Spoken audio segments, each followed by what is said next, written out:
अस्सलाम वालेकुम, good morning. अॼु जो व्लॉग असां स्टार्ट कयूं पिया अॼु दोस्तनि जी चवण ते ऐं कुझु रिक्वेस्टूं बि आयूं त बाबा सिंधी में तव्हां सिंधी आहियो त सिंधी में ॻाल्हायो, सिंधी में ई व्लॉग ठाहियो। तो अॼु मां उन्हनि जी रिक्वेस्ट सां मां सिंधी में अॼु ही व्लॉग पियो ठाहियां।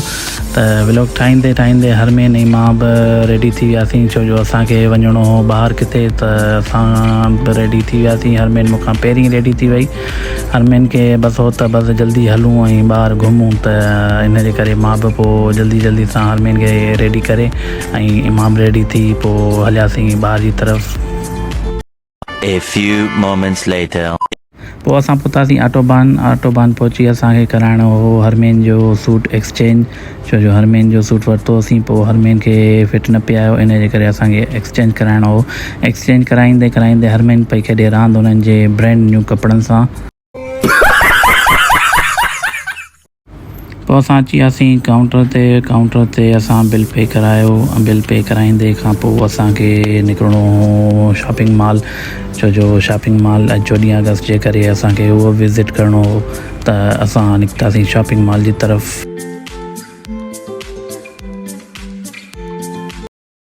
A few moments later. पोइ असां निकिरी आयासीं मरावा जी तरफ़, पर असांखे कैंटोनमेंट वटि असां थी वियासीं ब्लॉक, छो जो ट्रैफिक एॾी जो असां अॻिते न वञी सघियासीं। अधु कलाकु असांजो पूरो वेस्ट थी वियो, असांखे रस्तो न पियो मिले। पोइ असां हितां ई कैंटोनमेंट खां कईसीं वापसी पंहिंजे घर जी तरफ़। माशाल्लाह सां 14 अगस्त जो मज़ो सभु को वठे पियो, नंढो वॾो सभु फैमिली सां आयल हुओ। बाइकुनि ते एॾी रश हुई जो कंहिंखे चुरण जी जॻह ई न पई मिले, पर फाइनली पोइ असांखे मसवनि जी जॻह मिली। जॻह मिलंदे असांजी नज़र पइजी वई हिन मोनोग्राम ते, आई लव पाकिस्तान। बेशक असांखे पाकिस्तान सां मोहबत आहे, सभिनी खे मोहबत आहे पाकिस्तान, छो जो असां पाकिस्तान में रहूं था। त रस्ते में ईंदे असां ॾिठो त कंहिं फैमिली जो थी वियो एक्सीडेंट बाइक ते, सो नंढा ॿार बि हुआ। असां पोइ उन्हनि खे खयोंसीं, उन्हनि जी बि हेल्प कईसीं। काफ़ी माण्हू गॾु थी विया, अलाह ख़ैरु कयो, अलाह सभिनी खे ख़ुशि ऐं आबाद रखे, अमान में रखे, असांजी इहा ई दुआ आहे। उन खां पोइ असां आयासीं पाइन एंड स्काई बेकरी ते, छो जो असांखे वठिणो हो केक। पोइ असां अंदरि हलियासीं पाइन एंड स्काई ते। माशाल्लाह ज़बरदस्त हिननि जी लोकेशन ई सर्विस ई सुठी ऐं केक बि बहितरीनु ठहिया पिया हुआ 14 अगस्त वारा। उन खां पोइ असां हिकिड़ो चॉइस करे 14 अगस्त वारो केक पंहिंजे लाइ ऑडर कयो। पोइ असांजो केक अची वियो रेडी थी, असां सिलेक्ट कयो ही डिज़ाइन केक जी। माशाल्लाह लुक प्यारो पियो लॻो केक जो। पोइ पैकिंग कराए असां घर जी तरफ़ रवाना थियासीं। A few moments later. पोइ थी वियो असांजी राति जी मानी जो टाइम, मानी खाधीसीं। त मानी खाई मां पंहिंजे रूम में अची वियुसि, छो जो मूंखे थोरी सेटिंग करणी पंहिंजे रूम जी परफ्यूम जी। तो अॼु मां तव्हांखे पंहिंजो परफ्यूम थो ॾेखारियां। मुंहिंजो ऐं ही अजमल जो आहे कोको शिनल, जेका मां सऊदी मां आंदी ॿी वापार आहे, जेका मूं एडन रॉब जी आहे परफ्यूम। डेली रूटीन में जेका मां हणंदो आहियां उहा खुमार आहे, ही सऊदी जी मुंहिंजी परफ्यूम आहिनि, ऐं ब्यूटी बि मुंहिंजी पसंदीदा परफ्यूम आहे। उन खां अलावा जेकी मां डेली रूटीन में हणंदो आहियां स्टिलमैन, हिन जी बहितरीनु ख़ुशबू आहे। उन खां पोइ जेकी मां सऊदी मां बांधी टाइगर, वाइट टाइगर, हिन जी बि सुठी ख़ुशबू आहे। ॿियो त रोज़ा, जेकी रोज़े जी ख़ुशबू आहे, उहा सही सऊदी मां वरितो हो मूं। ऐं ॿियो हीअ आहे सिलेक्शन परफ्यूम, इहा बि सुठी ख़ुशबू आहे। इन जी क्लासिक वारे जी बि सुठी बहितरीनु ख़ुशबू आहे। ऐं ही बहितरीनु ख़ुशबू आहे जेका सऊदी जो ब्रांड आहे। ऐं लास्ट में मुंहिंजी पसंदीदा, सभिनी खां पसंदीदा मुश्क ख़ुशबू, जेका मां सऊदी मां दी अजमल जो ब्रांड आहे, इहो बि।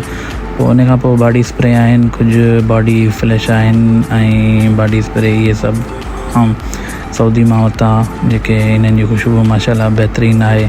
ऐं हीअ बि आहे जेको मूं दुबई एयरपोर्ट तां पंहिंजो बॉडी स्प्रे वरितो, उन खां पोइ हीअ वरितो।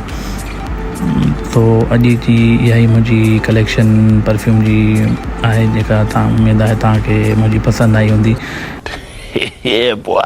उन खां पोइ हरमेन अची वई रूम में, त मां हरमेन सां गॾु ग्रेप्स खाइणु लॻुसि। छा खाओ था? ग्रेप्स खाओ था? थधान बाबा आहे खारा।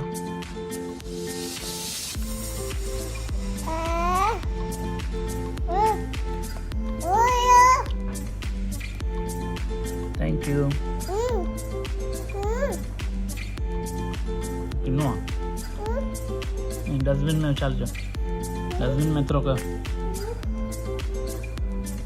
हाँ थ्रो कर डस्टबिन में, डस्टबिन में थ्रो कर बाबा, ओके जो हाँ थ्रो कर बाबा आगे जो, हाँ खाओ, very good. A few moments later. तो असांजो दिलि चयो राति जो फ्रूट चाट खाऊं, त पोइ हर महीने मूं फ्रूट चाट ठाही। पोइ व्लॉग खे कयूं था एंड, इंशाल्लाह सुभाणे न्यू व्लॉग सां मिलंदासीं। भाई खे ॾियो इजाज़त, इंशाल्लाह सुभाणे गॾु। अल्लाह हाफ़िज़, फ़ी अमान अल्लाह।